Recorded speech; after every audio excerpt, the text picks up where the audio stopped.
पश्चिम बंगाल में हिंदुओं पर आई आंच तो गुस्से से लाल हो गए मिथुन चक्रवर्ती। अमित शाह के सामने मिथुन ने लगा दी ममता दीदी की क्लास। गुस्से में बोले मिथुन चक्रवर्ती, मैं होम मिनिस्टर साहब के सामने बोल रहा हूँ। मुर्शिदाबाद में टीएमसी विधायक हुमायूं कबीर ने कहा था, हिंदुओं को काटकर भागीरथी नदी में बहा देंगे। यहाँ हमारी आबादी 70% है और हिंदुओं की आबादी 30%। तो कान खोलकर सुन लो, हम भी तुम्हें काटकर तुम्हारी जमीन में गाड़ देंगे। अगर तुम हमारे पेड़ का एक फल तोड़ोगे तो हम तुम्हारे पेड़ के 4 फल तोड़ देंगे। कुछ भी करेंगे, कुछ भी। अगर आप हमारे झाड़ का एक फल तोड़ोगे तो हम आपके झाड़ का 4 फल तोड़ देंगे। जी, बंगाल में माहौल गर्माता जा रहा है। बयानों की धार लगातार बढ़ती जा रही है, तीखी होती जा रही है और अब तो बात काटने पर उतर आई है। दरअसल पश्चिम बंगाल में 2026 में विधानसभा चुनाव होने हैं, लेकिन राजनीति अभी से गर्मा गई है। बीजेपी नेता और फिल्म अभिनेता मिथुन चक्रवर्ती ने 28 अक्टूबर को एक ऐसा बयान दिया है जिससे पूरे पश्चिम बंगाल में तनाव की स्थिति पैदा हो गई है। मिथुन चक्रवर्ती ने अपने बयान में कहा कि एक नेता कहता है कि 70% मुस्लिम और 30% हिंदू हैं और वो उन्हें काटकर भागीरथी नदी में फेंक देगा।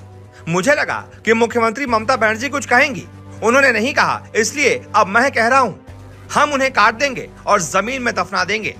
मिथुन चक्रवर्ती ने जब ये बयान दिया उस वक्त उनके साथ मंच पर केंद्रीय गृह मंत्री अमित शाह भी मौजूद थे। दरअसल मिथुन चक्रवर्ती ने यह बयान तृणमूल कांग्रेस के नेता हुमायूं कबीर के लोकसभा चुनाव से पहले दिए गए बयान पर दिया था।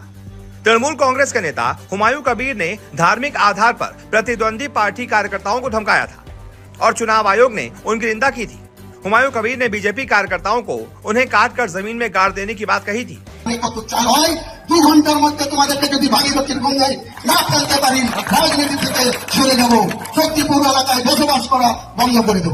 इस पर मिथुन चक्रवर्ती गुस्से से लाल हो गए और उन्होंने कहा कि वो बंगाल का चुनाव जीतने के लिए कुछ भी करेंगे।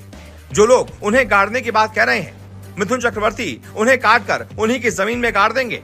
सोचिए, जब राजनीति काटने गाड़ने पर उतर आए, इसका मतलब स्तर कोई नहीं रह गया है। बंगाल में बहुत ज्यादा बुरी स्थिति है। भारतीय जनता पार्टी किसी भी कीमत पर सत्ता हासिल करना चाहती है और ममता बनर्जी के जंगल राज से बंगाल को मुक्ति दिलाना चाहती है। तो दूसरी तरफ ममता बनर्जी के नेता किसी भी कीमत पर सत्ता छोड़ने को तैयार नहीं है। ममता दीदी भी लगातार घिर रही हैं। आरजी कर मामले पर भी लगातार उन्हें घेरा जा रहा है। चौतरफा इस्तीफे की मांग हो रही है। बंगाल में लगातार स्थितियां बिगड़ती जा रही हैं, लेकिन उसके बावजूद वार पलटवार का सिलसिला जारी है। सियासी बयानबाजी की धार और ज्यादा तेज होती जा रही है। और सोचिए, अभी तो चुनाव में लगभग 2 साल हैं। अभी से काटने और गाड़ने तक के बयान दिए जा रहे हैं। जब ये चुनाव नजदीक आएगा उस वक्त क्या ही स्थिति होगी, आप खुद अंदाजा लगा सकते हैं। कुछ भी करेंगे, कुछ भी। अगर आप हमारे झाड़ का एक फल तोड़ोगे तो हम आपके झाड़ का 4 फल तोड़ देंगे।